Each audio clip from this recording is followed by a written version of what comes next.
দিনটি ছিল মে মাসের 30 তারিখ। আমরা টোটোয় করে বেরিয়ে পড়লাম, ছোট ননদের ছেলে, ছোট ননদ আর আমি। হয়তো অনেকেই ভাববে কোথায় যাচ্ছি আমরা। আমার ননদের ছেলে অঙ্ক পরীক্ষায় ভালো নাম্বার পেয়ে ভালো র্যাঙ্ক করেছে। তোমাদের সাথে কথা বলতে বলতে চলে আসলাম আমাদের এখানে যদুভট্ট মঞ্চে।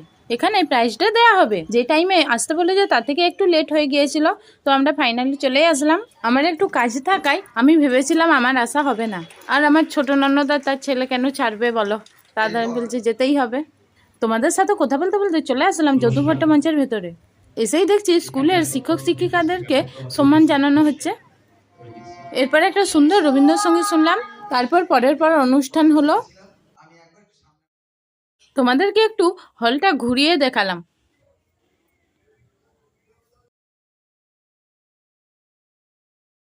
এরপর আমরা একটু টিফিন করতে বেরালাম। ওখানে লস্যি দেওয়া হচ্ছিল, তো লস্যি খেলাম 1 গ্লাসের জায়গায় 2 গ্লাস। তারপর টিফিন করে এসে দেখলাম এখানে প্রাইজ দেওয়া শুরু হয়েছে। তারপর পরের সবাইকে প্রাইজ দেওয়া হলো। তারপর আমার ছোট ননদকে বললাম এদিকে একটু ঘুরে তাকাও, একটা ছবি তুলবো। আমার ছোট ননদের ছেলে এই যে পরীক্ষায় ভালো নাম্বার পেয়েছে বলে যে প্রাইজ পাচ্ছে, এর পিছনে ঠিক এই মানুষটারই অবদান আছে।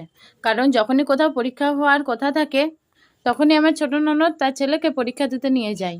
আমার ছোট ননদের যা অসুবিধাই হোক, সে তখন অসুবিধাকে অসুবিধা ভাবে না। আর ছেলেরা যেমন দুষ্টুমি করলে বাবা মাকে দোষ দেয় সবাই, ঠিক তেমনই ছেলেরা যখন ভালো পরীক্ষায় নাম্বার পায় তখন বাবা মারই গর্ব হয়, তাই না বন্ধুরা? তো ভিডিওটি ভালো লাগলে সাথে থাকো। এবার আমরা বাড়ি যাচ্ছি। Thanks for watching my video.